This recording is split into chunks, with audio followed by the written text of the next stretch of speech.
Final ডিসিশনটা নিয়ে নিলাম, এই দোকানে কাজ আর যাবো না, আর যাবো না, যাবো না। যদি ফোন দেয় তারপর চিন্তা করে দেখ। আসসালামু আলাইকুম, আশা সবাই ভালো আছেন। এই যে গাড়িটা দেখতেছেন, এই গাড়িটা কিন্তু ছেলে নষ্ট করে লাইছে, কিন্তু এটার জন্য আমার বলছে, অনেক কথা বলছে, কিছু মনে করে না। যাই হোক, আমি আমার মতো কাজ করতেছি।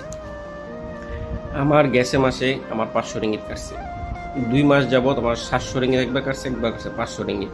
মন দিল এমনি ভালো না, কারণ পাসপোর্ট লাগাইছি, টাকা পয়সা দরকার, তো ওর সাথে ঝগড়া করতেছি না। তো এই গাড়িটা রং করে বাসায় গেছি খাওয়া দাওয়া করতে, খাওয়া দাওয়া করে আসছি, আসার পর বলতেছে এই গাড়িটা আর্জেন্ট। তো আমি আমার মতন তাড়াতাড়ি করতেছি গাড়ি, ইট পড়ায় বলতেছে ওই 2 পিন্ড তাছাপ করতে। তো যাক, আমি একসাথেই দুটোটা করা শুরু করছি। ও মা, আমি কাজ শুরু করছি, এর মধ্যে ঝরকা লাগাইছি এই গাড়িটার জন্য। এই গাড়িটাতে ভাই কোনো সমস্যা নেই, কোনো কিছু না। আমার একটা লোবাঙের লেগে মনে করেন আমার চিলে লাগাইছে। আর যে ছেলেরা আনছে সেই ছেলে 4-5টা গাড়ি নষ্ট করছে, কিন্তু দেখেও দেখেন। তো কি আর করলাম, চিন্তা করলাম যে ওর সম্মানের মায়ের বাপ খানগিরগুলোর আজকে শিক্ষা দিয়ে যাবো।